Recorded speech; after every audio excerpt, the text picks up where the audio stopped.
10 11 11 11 11 11 अनि के 11 गर्छन्? यो 11औं घर हो नि त। यो घरमा चाहिँ बास देलान् कि जस्तो लाग्यो कि। दिइहाले नि बास। देखेनौ ताल्छ? ले अर्को ढोका पनि छै कतै। ए खुर्कै न। के को अर्को र सर्को भनेर। पक पक यहाँ रुवा रुवा लाग्यो। यो अलिकति एकचोटि सलाई पार। फेरि तताउनु पर्ने होला। ला त सलाई समात्छ। ल छिटो हाल दबाई। नै नआउ भन्दा भन्दै कति स्याहार गर्नु पर्यो अब मैले। पुयो पुयो पुयो।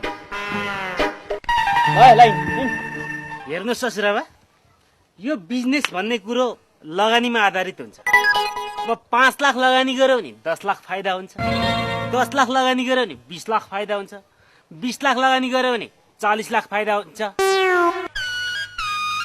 ओहो, कस्तो टाउको दुखो। होइन ज्वाइँ साहब, तपाईँलाई यो बेलामा बेलामा टाउको किन दुखिरहन्छ? अब यो लाख र करोड भन्दा घटीको कारोबारै हुँदैन, त्यही भएर टेन्सन के टेन्सन बढी। यो कपालले हो कि भनेर कपाल खोरेको त्यसले पनि भएन। एकछिन आराम गर्छु है ससुरा बाबु। हुन्छ हुन्छ हुन्छ भित्र।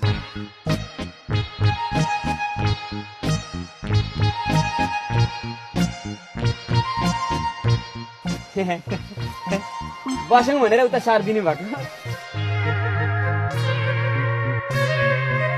नयाँ ल्याउनु होला। हेर्नु न, गाउँमा त कतै बास पाइएन। कोही घरमा बुढाबुढी मात्रै, कतै आइमाई केटी मात्रै। भर पर्दो घर त यही मात्रै रहेछ।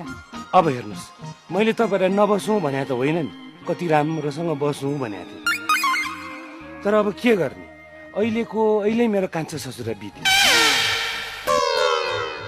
अब आज के तिथि? के यसो गरे? दुवादशी। द्वादशी तिथिको दिन ससुरो बितेपछि हामीले घरभित्र पाउन लग्नै मिल्दैन।